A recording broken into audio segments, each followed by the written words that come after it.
Hey guys, Dana Card Tech 710 here, and it's been a while since I made a video of non-sports cards. So I've been selling at shows almost every weekend. I had a show in Bellingham near the Canadian border the day before the Super Bowl, and it was still kind of surprising to see that football is like the most popular sports card genre that was people were buying and selling. But this past weekend show was really interesting because it was so slow. I didn't sell anything. I mean, and a lot of my buddies weren't really making many sales either. And we're kind of in a strange point where, football season's over. Nothing's really exciting happening in basketball except for John Morant.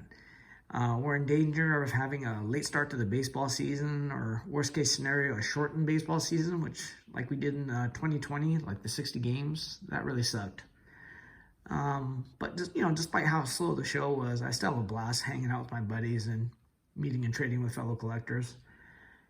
Lately, my buddy James from House of Cards and I have been sharing a showcase in between our tables of pop culture cards and non-sports cards. And these are largely like clickbait, and shoppers at least stop and take a good gander out of our showcase.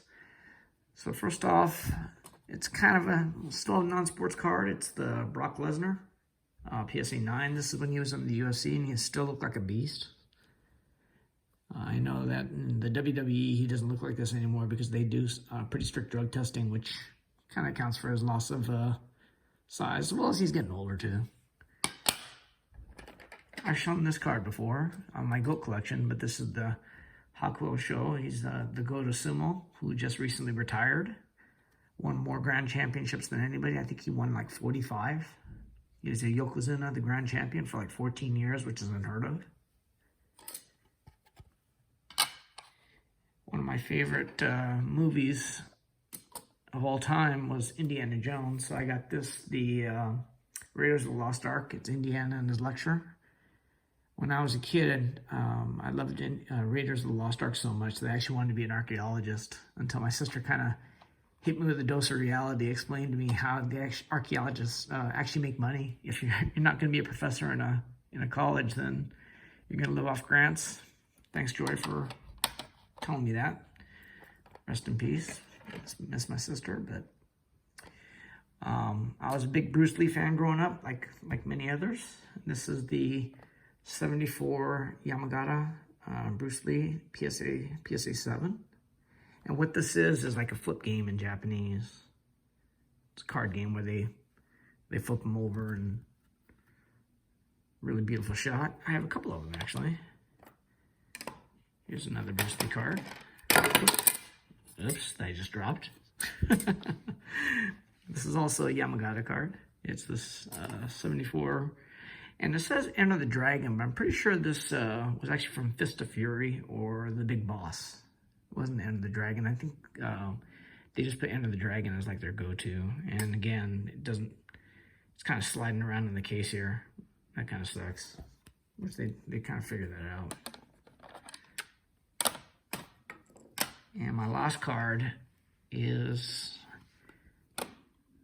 this is Bruce Lee and Chuck Norris in The Way of the Dragon, or Return of the Dragon, sometimes it's called.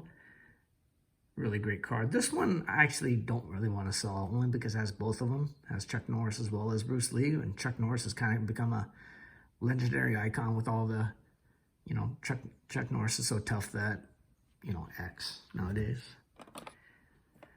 One of my other favorite movies of all time is Caddyshack. So this is Cindy Morgan autograph from Caddyshack.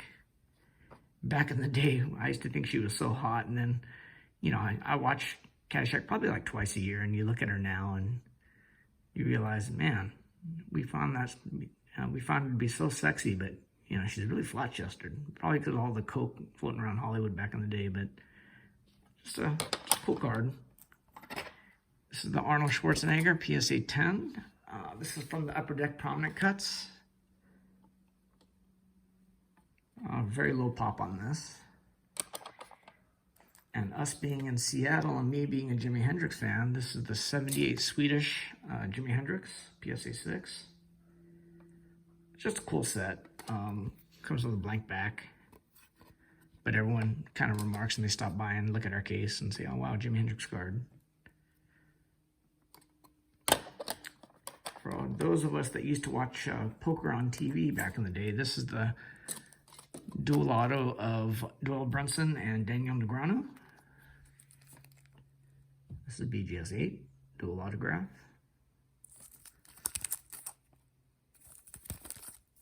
Doyle Brunson being the godfather of poker, as he's called.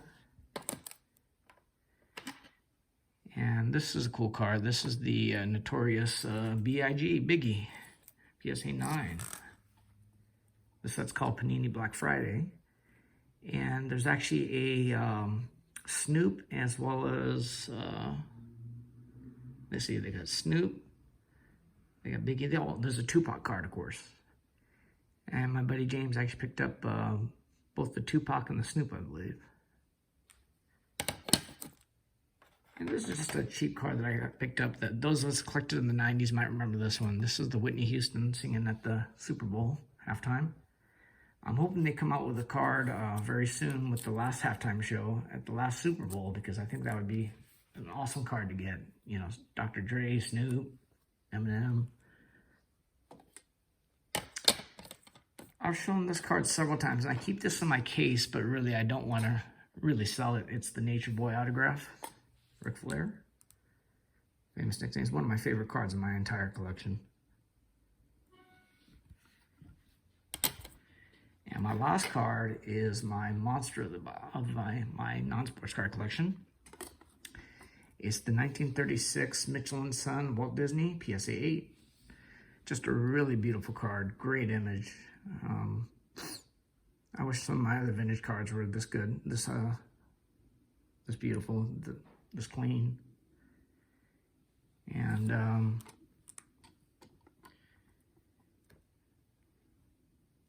House of Cards just got a monster non-sports card himself.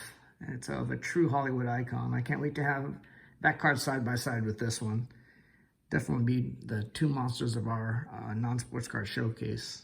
But I'll let him actually show it to you guys. If you like my channel, I'm sure you're gonna love James' card at House of Cards. I'll post a link of his channel below.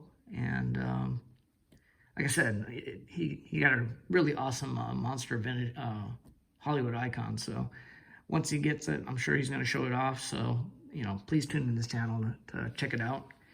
Till next time, guys, thanks for watching.